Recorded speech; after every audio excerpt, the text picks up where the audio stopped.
The crystal chandeliers of the Four Seasons Hotel in New York sparkled, reflecting off the elegant evening gowns and sparkling champagne glasses. I, Amelia Mia Vance, founder and CEO of Artisan Bloom Collective, an online empire that is changing the way the world views and approaches sustainable craftsmanship, stood in the center of the ballroom smiling as I welcomed the distinguished guests to my company's annual charity gala. Politicians, Hollywood stars, financiers, famous artists, all were there creating an atmosphere of solemnity and power. Amidst the hustle and bustle, my eyes suddenly stopped on a group of people standing in a hidden corner, looking a little out of place but trying to attract my attention. My parents, George and Linda Vance, and next to them was Uncle John Vance, my father's eldest brother who had been a powerful voice in the Vance family.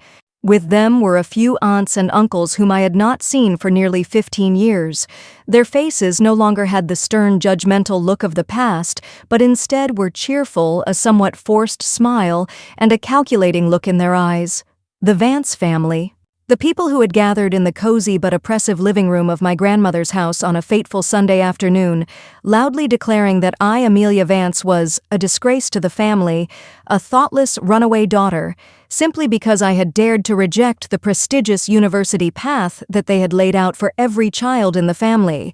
They had disowned me, treated me like air, excluded me from all the fun and events of the family. Now when this runaway granddaughter had become a self-made millionaire, a famous businesswoman who could bring them fame and perhaps practical benefits, they appeared in droves competing to take it back, trying to prove that I was the precious gem, the pride of the Vance family. Life is truly a stage with unexpected and ironic plays. The Vance family was a New England family, a long-standing tradition that prided itself on conservative values and academic achievement. We lived in a quaint little town in Connecticut, where getting into an Ivy League college, earning a bachelor's or master's degree, and landing a stable and prestigious job as a doctor, lawyer, or engineer was considered a measure of success and a source of pride for the family. Any deviation from that golden path was considered unusual, even shameful. I, Amelia, or as everyone affectionately calls me, Mia, was 18 years old at the time, having just graduated from high school. I was a smart, energetic girl, but had a different passion compared to other children in my family. I did not dream of ancient university lecture halls, but was fascinated by the beauty of exquisite handicrafts, by the ingenuity of local artisans, potters, weavers, woodcarvers, who were silently preserving traditional cultural values day and night, but faced many difficulties in finding markets and promoting their products. I saw a huge potential in connecting these talented artisans with the wider world outside through a modern and innovative online platform. So after receiving acceptance letters from a few pretty good colleges, though not the Ivy League ones my family had hoped for, I made a decision that shocked everyone: I would not go to college. Instead, I wanted to spend my time, effort, and the little savings I had from my side job to start my own business, an online platform called Artisan Bloom Collective, with the mission of celebrating and developing local artisanal art. My decision was a bombshell in the Vance family, which had always valued the standard and traditional path of education. My parents, George and Linda Vance, were the first to protest. They were disappointed, angry, and ashamed. "Mia, are you crazy?" my father shouted at a tense family dinner. "What are you going to do for a living if you don't go to college? Are you going to sell your junk at the flea market? Do you know what you're bringing shame on us and our family?" My mother cried and tried to convince me to change my mind. "Son, listen to me, go to college and get a stable job after graduation like Emily or Mark from Uncle John.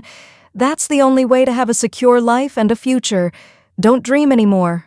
But the most vehement opponent, the one who had the final say in determining my fate in the eyes of the family, was Uncle John Vance, my father's eldest brother, a retired university professor who had always considered himself the custodian of the family's core values. Uncle John viewed my decision as an insult, an unacceptable rebellion. "This girl disregards family traditions," he loudly declared at a family gathering. "She's lazy, doesn't want to study properly, just wants to take shortcuts to make money." What a disappointment. The other aunts and uncles who always listened to Uncle John and wanted their children to be role models for the other children in the family also joined in criticizing and mocking me. They constantly compared me to their well-behaved, studious children. Look, my daughter Emily just received a full scholarship to Harvard, and Mark is already a sophomore at Stanford. They are the future of this family, not some jobless vagabond like Mia. That fateful family gathering took place on Thanksgiving, a day that should have been filled with warmth and love. But for me, it was a trial where I was the only defendant and all my loved ones were the prosecutor and the judge. My decision not to go to college was once again dissected, analyzed, and mercilessly condemned. In front of a large group of relatives, from my elderly grandparents to my young cousins, Uncle John Vance, with a stern face and a steely voice, delivered the final verdict. If this Amelia girl still stubbornly follows the wrong path, refuses to listen to the advice of adults, refuses to study properly to have a decent future.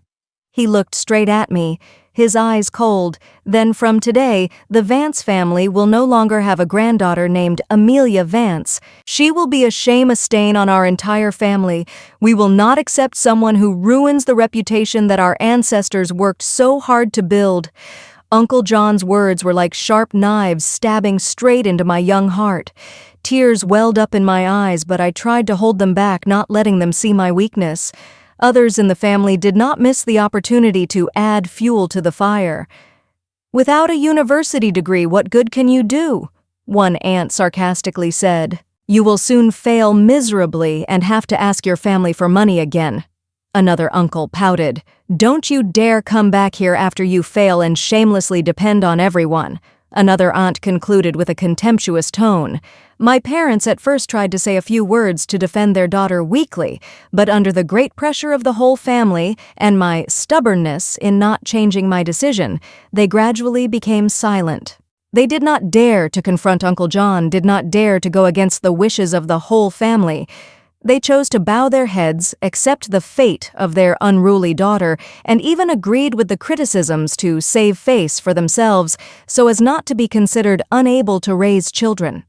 They felt extremely ashamed and disappointed for having a different child, a child who had disgraced them in front of the whole family. From that day on, I was completely disowned. The entire Vance family treated me like a stranger, a sinner. They no longer invited me to important family events such as weddings, anniversaries, or weekend gatherings. They didn't call to ask how I was not a word of encouragement. I seemed to have become invisible to them. My parents also limited their contact with me, and the atmosphere in the house became extremely heavy and tense. They seemed disappointed, helpless, and perhaps a little abandoned. I was deeply hurt and in extreme pain because my loved ones, the people I once respected and trusted, turned their backs on me just because I dared to choose a different path, a path that did not follow the model they had set. But strangely enough, that injustice, those harsh and contemptuous words, could not extinguish the flame of passion and will within me. On the contrary, it fueled my determination, resilience, and a strong desire to succeed at all costs, not only to fulfill my dreams, but also to prove to all of them that they were wrong, that the path I chose was not a dead end. During those difficult and lonely days, fortunately, I was not completely alone. I had Samira Jones, my best friend from high school, a true friend, the only person who believed in my vision, in my ability, and was always by my side, encouraging and supporting me unconditionally. Samira was not rich. Her family was just ordinary workers, but she had a kind heart and an optimistic spirit. When my whole family disowned me, Samira let me stay in her small apartment, shared with me every meal, every joy, every sadness. She helped me find the first information about starting a business, and sometimes stayed up all night with me to pack the first orders. Samira was a great source of spiritual encouragement, a solid support that kept me from falling down. After that fateful family reunion, the atmosphere at home became unbearable. Every look, every word from my parents was like a needle stabbing into my self-esteem. I felt like I no longer belonged there, no longer a part of the Vance family. I decided to leave home to walk the path I had chosen by myself, even though I knew it would be extremely difficult. My parents perhaps felt relieved when I made that decision. They did not hold me back, nor did they object. They just gently, said, "You are an adult, now take responsibility for your own life. Just go experience it yourself, and then you will realize your mistakes." I left with a small suitcase containing a few sets of clothes, an old laptop, the small savings I had saved from my part-time job during high school, and a little money Samira had slipped into my hand for startup capital. My luggage also contained tears of hurt, but above all, an iron will and a strong belief in the future. The first days of independence were extremely difficult. I rented a small, damp room in a low-income neighborhood far from the luxury and glitz of the Vance family's residences. I started building the online platform Artisan Bloom Collective from scratch. I did everything myself, from wandering to craft villages across the states to find and convince talented but struggling artisans to join my platform, meticulously and carefully photographing each product, writing emotional introductions about the story behind each work and each artisan, learning how to build a website, manage orders and take care of customers, and personally packing each item and taking it to the post office to send it. There were nights when I stayed up all night in front of my computer with only a few slices of bread and a cheap cup of coffee. There were days when I faced harsh rejection from skeptical artisans or unfair competition from larger rivals. Financial difficulties were always a constant pressure. There were times when I felt like giving up, wanting to go back to my family to apologize, accepting to follow the path they had laid out for me. But then the image of Samira with her encouraging smile, the image of the old artisans with eyes shining with hope when I came to them, and the harsh words of Uncle John and my relatives appeared again, giving me strength. I was not allowed to fall. While attending a small craft fair in Vermont where I was trying to find new artisans, my unique idea and burning passion caught the attention of Mr. Robert Chen. Mr. Chen is an Asian-American venture capitalist, a visionary with a special appreciation for traditional cultural values and sustainable creativity. He saw in Artisan Bloom Collective not only a potential business model, but also a humanitarian mission, a way to preserve and develop the gradually disappearing crafts. Mr. Robert Chen decided to invest a large amount of capital in my company and at the same time became a strategic advisor who showed me the right direction and valuable business lessons. "Mia," he told me, "you have a kind heart and a sharp business mind. Just stick to the path you have chosen. The world needs people like you." With Mr. Chen's financial investment and strategic direction, Artisan Bloom Collective has grown wings.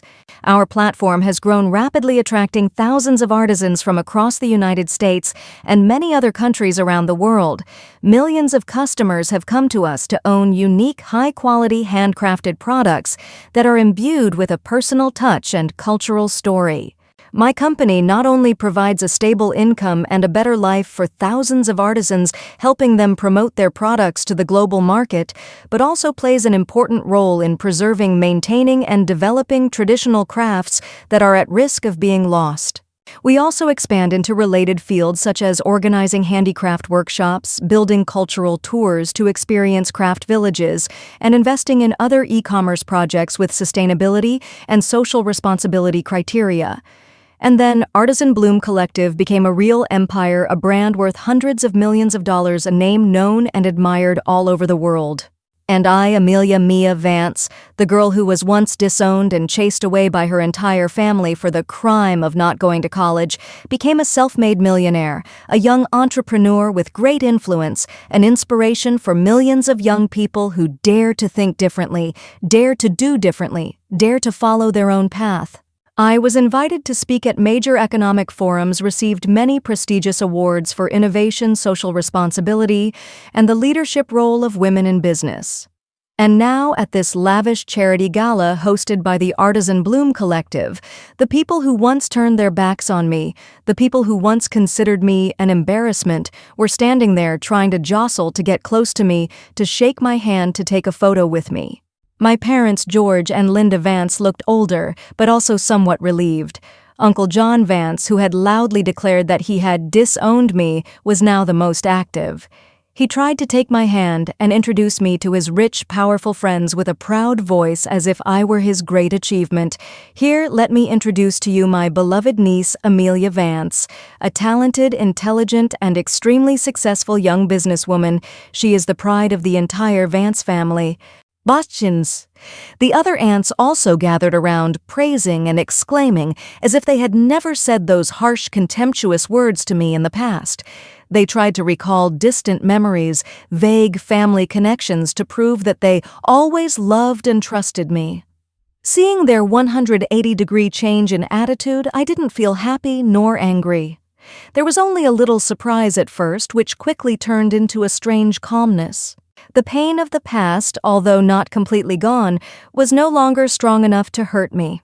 Instead, there was a confidence, a steadfastness of someone who had gone through too many storms, standing firmly on their own 2 feet. And perhaps there was also a bit of pity for their short-sightedness and pragmatism. I was no longer the weak, vulnerable, tearful Mia of 15 years ago.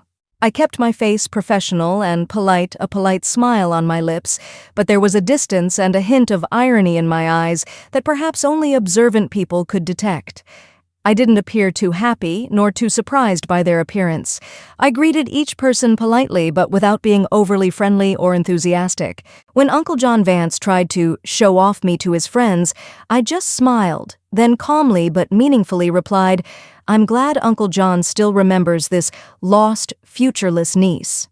I always thought that in the eyes of the Vance family, someone without a college degree like me had no right to be called pride. My words made Uncle John and the people around him feel a little embarrassed and confused. I didn't want to make a big deal out of it, didn't want to cause a scandal right at this important party, but I also didn't want them to easily forget what had happened, didn't want them to think that I had completely forgotten the past. I didn't spend too much time with them. I skillfully turned my attention to other important guests, business partners, true friends, and especially the artisans I deeply respected with whom I built the Artisan Bloom Collective. Faced with my deliberate indifference and my subtle but profound reminders, the Vance family especially, Uncle John felt extremely humiliated and embarrassed.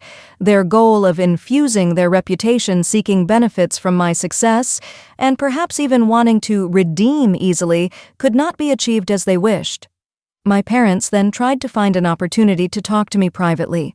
They cried, they apologized, they expressed deep regret for what had happened in the past, for not trusting me, not supporting me, and for letting family pressure hurt me. "Mia, we know we were wrong." My mother took my hands. Her voice choked. Please forgive us. We are really proud of you, more proud than anyone in the world." The greatest punishment for them, perhaps, is not my revenge, but my outstanding success, which has convincingly proven that the path I have chosen is completely correct and that their concepts and prejudices are wrong and short-sighted. The fact that they have to fight to get back the granddaughter they once heartlessly disowned is a bitter punishment in terms of honor and conscience. As for the Vance family in general, I decided to keep a polite distance.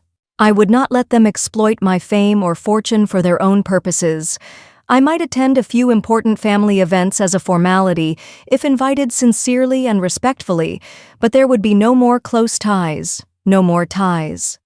Uncle John, ladies and gentlemen, I might say on occasion, the honor of a family is not just about the college degrees hanging on the wall, but also about character, kindness, and real contributions to society. I have created my own honor in my own way. As for my parents, this is the most complicated and difficult relationship. I had a frank and sincere talk with them. I told them clearly about the hurt and pain I had suffered over the years. I also listened to their explanations and apologies. I can forgive them to some extent. After all, they were the ones who gave birth to me, who raised me in my early years before the tragedy happened. But that forgiveness does not mean that I can completely erase the past or return to a close, trusting relationship as if nothing had happened. I can understand the pressure you must have felt from your family, I told them, but I can never forget the feeling of being turned away by the whole world, the feeling of being abandoned by my own parents. It takes time, a lot of time, to rebuild trust, if that is even possible. I might help my parents financially if they are truly in trouble and show sincere repentance, but I will not let them interfere in my life or important decisions again. The line has been drawn clear and definite. The charity gala ended successfully. I continued my work, focusing on the guests, the partners, the artisans that I truly appreciated and loved. The Vance family, with their complex faces, were just blurry figures receding into the back of the lavish banquet room. I look back on my thorny yet proud journey from a young girl rejected and chased away by her entire family for daring to follow her own path to a successful businesswoman, an inspiration to millions. I am proud of my choices, my determination, and what I have accomplished. I am grateful to Samira Jones, my only friend who has always been there for me, believed in me, and supported me through the darkest and most difficult times. I am grateful to Mr. Robert Chen, my teacher and mentor, who saw the potential in me and gave me the opportunity to change my life. I will continue to develop the Artisan Bloom Collective, expand the mission of supporting talented artisans around the world, and promote sustainable, socially and environmentally responsible e-commerce. I may establish a charity fund in my name to support young people with unique startup ideas who dare to think differently, dare to do differently, dare to go against the stereotypes and prejudices of the majority. They used to say I was the shame of the family just because I didn't have a college degree, but I proved to the world that the value of a person does not lie in the degrees hanging on the wall, does not lie in following the predetermined paths. The value of a person lies in passion, in creativity, in dedication, and in the ability to create their own path to create true values for life. And that is the real legacy, the greatest pride that I want to leave not only for the Vance family, but for the whole world. When your entire family has turned their backs on you and disowned you for making a choice that deviates from family tradition and now competes to take you back when you're successful and wealthy, how will you react? Is Mia Vance's decision the best solution, one that maintains self-respect, shows maturity, and a little necessary tolerance? Should you completely cut ties with them, or should you give them, especially your parents, a chance to make amends and heal? Even if only partially, share your views and feelings about this story.